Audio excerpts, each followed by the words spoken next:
So when I got to high school, the first person I looked for was my guidance counselor.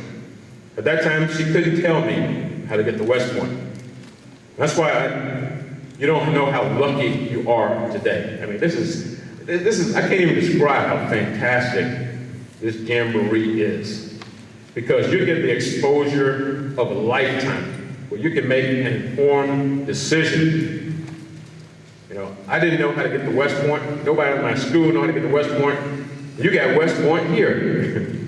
In addition to the United States Air Force Academy, the Naval Academy, the United States Coast Guard Academy, the Merchant Marine Academy.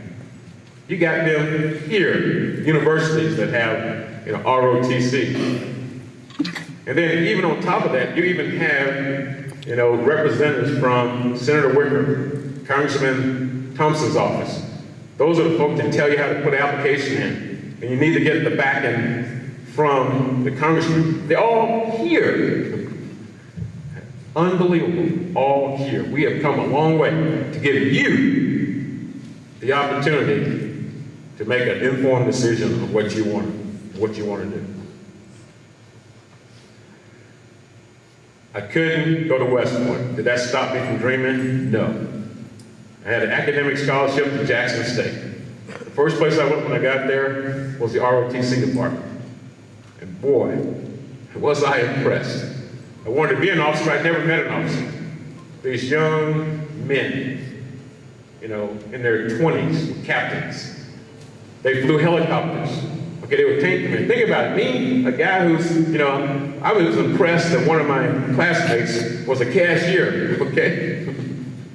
And here we got people doing this. They were black, they were white, they were equal, okay? And I said to myself, that is, yes, I really do want to live this way of life. I want to be an officer. And so those guys took me under their wings, and as people say, the rest is history, because they were role models. They were magnificent in their appearance, integrity, and a can-do attitude. And they were uncompromising. It was painful sometimes to instill their values into us for excellence.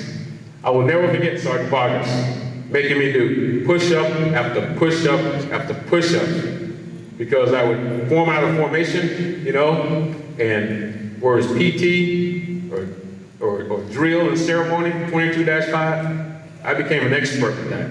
I didn't realize at the time what he was doing for me. When I got to summer camp, advanced leadership camp, you know, I was number one, because it was second nature to me because of Sergeant Major Vargas. So they inspired me to do my best. What were those three words? And then some. Then some. So when I graduated from Jackson State, I had a math degree and a commission as a second lieutenant in the Army Corps of Engineers. So you think that, okay, this guy was just totally Army, you know, that's all he did when he was in school, so certainly he could become a general officer. I was married.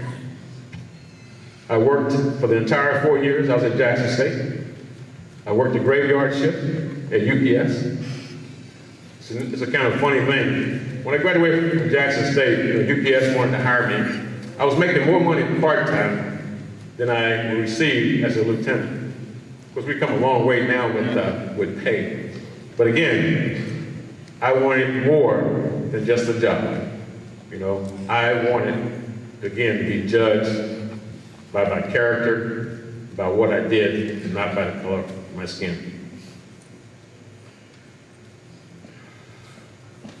Okay, I did not get here by myself. I think you probably understand that. I have walked on the shoulders of soldiers, civilians, friends who came before me, paving the way. I have benefited directly from their sacrifices.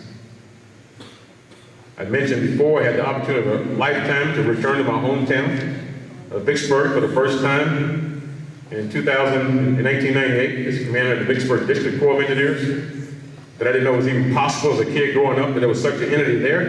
And then back again in 2004 as, as the commander of the Mississippi Valley Division.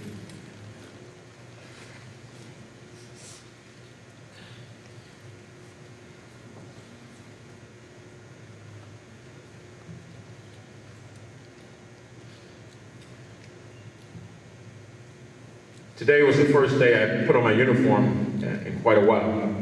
I really kind of debated, should I put it on or not? Because I have such respect for my profession. It's not something it's not against the law or anything like that, okay? It's just that, you know, that's what I did. It was easy to do. What's hard every day is figuring out the suit, the tie, the shoes, the socks, you know, that's hard.